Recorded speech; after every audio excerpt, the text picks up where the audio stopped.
Hi hello friends, welcome back to MT man's channel.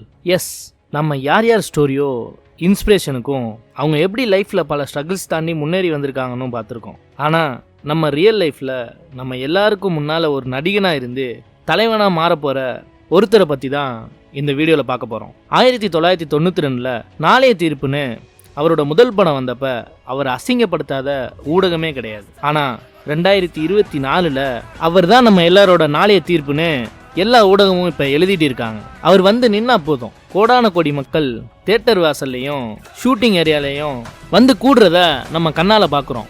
அவர்கிட்ட இருந்து நம்ம கற்றுக்க வேண்டிய பல விஷயங்கள் இருக்குது. அவர் வழியை பின்பற்றி அவரை நீங்கள் ஃபாலோ பண்ணுறது உங்களோட தனிப்பட்ட விருப்பம். ஆனால் அதை சொல்ல வேண்டியது என்னோட கடமை. ஏன்னா நான் உடஞ்சி போனப்ப பல முறை அந்த மனுஷன் பேசின வார்த்தைகள் தான் என்னை சரிப்படுத்தியிருக்கு. யுத்தங்கள் நடக்கிறது வெற்றிக்காக, அந்த வெற்றியை சாதிக்கிறது சரித்திரத்துக்காக. அந்த சரித்திரத்தை மறுபடியும் உருவாக்க போகிறவர்கிட்டேருந்து நாம் லேர்ன் பண்ணி ஃபாலோ பண்ண வேண்டிய சில ஹேபிட்ஸ் பற்றி இந்த வீடியோவில் பார்க்கலாம். வாங்க வீடியோக்குள்ளே போ.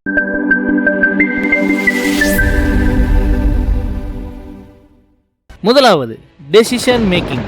எஸ், இப்போ இருக்க காலத்தில் நம்ம 50,000 சம்பளம் கொடுக்குற கம்பெனிலேயே இது போதும் நமக்குன்னு நம்ம புதுசாக எதுவும் ட்ரை பண்ணாமல் உள்ளதும் போயிடுமோன்னு பயத்திலேயே அந்த வேலையை பிடிச்சும் பிடிக்காமையும் பார்த்துட்டு இருக்கோம். ஆனால் இந்தியாவிலேயே ஹையஸ்ட் பெய்டு ஆக்டராக இருந்துட்டு தனக்கு பிடிச்ச சினிமாலேயே இருந்திருக்கலாம். ஆனால் தன்னோட அடுத்த டிரான்ஸ்ஃபர்மேஷனுக்காக மொத்த கரியரையும் விட்டுட்டு போருக்கு தயாராகிட்டார் அந்த மனுஷன்.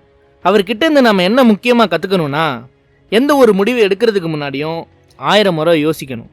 முடிவை எடுத்த பிறகு எவ்வளோ தடை வந்தாலும் அதை முடிச்சு காட்டுற மன தைரியத்தோடு இருக்கணுங்கிறது தான். இரண்டாவது, கன்சிஸ்டன்சி. நம்ம செய்கிற வேலையிலையும் ஈவன் யூடியூப் சேனலில் கூட நிறையா கஷ்டப்பட்டு வீடியோஸ்லாம் அப்லோட் பண்ணுவேன். ஆனால் அது சரியாக ரீச் ஆகலை, இல்லை சப்ஸ்கிரைபர்ஸ் இன்க்ரீஸ் ஆகலைன்னு கவலைப்பட்டுட்டோ இல்லை ஏதோ ஒரு தோல்வியோ ஏற்பட்டால் நம்ம அதை எப்படி சரி பண்ணணும்னு யோசிக்காமல் அப்படியே அதை விட்டு என்ன பண்ணுறதுன்னு தெரியாமல் ஸ்டக் ஆகிடுவோம். சில பேர் அதை இதோட போதும்னு விட்டும் இருக்காங்க. ஆனால் தன்னோட சினிமா கெரியரில் பல தோல்விகள், பல கஷ்டங்கள், பலர் தன்னோட காது படவே இதோட விஜயோட கரியரே முடிஞ்சிருச்சுன்னு பேசியிருக்காங்க.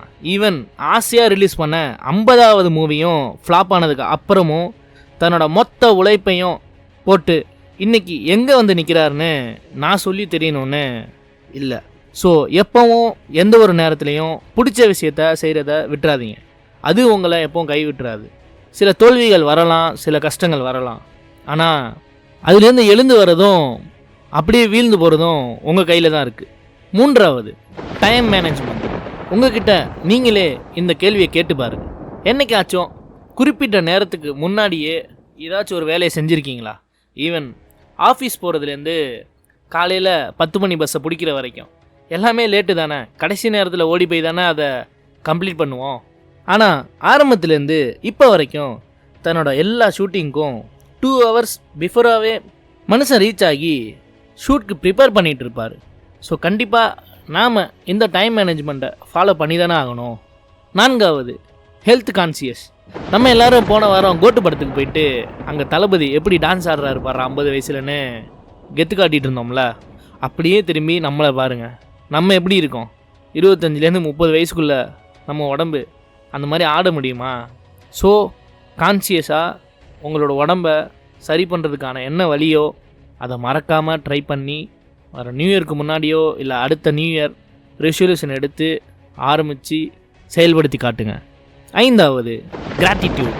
நம்ம ஒரு இக்கட்டான ஒரு சூழ்நிலை இருக்கப்ப நமக்கு உதவி செஞ்சவங்கள நம்ம கடைசி வரைக்கும் மறக்கக்கூடாது தானே.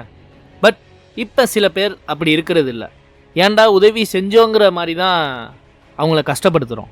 ஆனால் தன்னோட ஆரம்பத்துலேருந்து இப்போ வரைக்கும் தன்னோட வெற்றிலையும் தோல்விலையும் கூட இருந்த அவரோட ரசிகர்களுக்காக ஏதாச்சும் நல்லது பண்ணி ஆகணும்னு நம்ம அண்ணன் எல்லாத்தையும் விட்டுட்டு நமக்காக வரப்போகிறாரு நம்ம இருக்க இடத்துக்கு. இதுதான் கிராட்டிடியூடுக்கு சிறந்த எக்ஸாம்பிளாக இருக்குன்னு நான் நம்புகிறேன். இது மட்டும் இல்லாமல் தன்னோட வார்த்தைகள் மூலமாக நம்மளை மோட்டிவேட் பண்ணுறதுலேருந்து மக்களுக்கு உதவி செய்கிறது, அதிக மதிப்பெண் எடுத்த மாணவர்களை பாராட்டுறதுலேருந்து இன்னும் பல விஷயங்களை செஞ்சு நம்மளை இன்ஸ்பயர் பண்ணிக்கிட்டே தான் இருக்கார். நீங்கள் தளபதிக்கிட்டேருந்து இன்ஸ்பயர் ஆகி உங்கள் வாழ்க்கையில் ஆட் பண்ணணும்னு நினைக்கிற சில விஷயங்களை கீழே கமெண்ட்டில் சொல்லுங்கள்.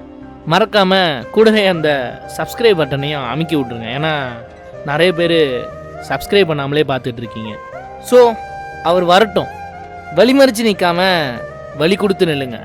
ஒரு புது வரலாறை உருவாக்கி காட்டுவார். பாய் நண்பா, குட் லக்.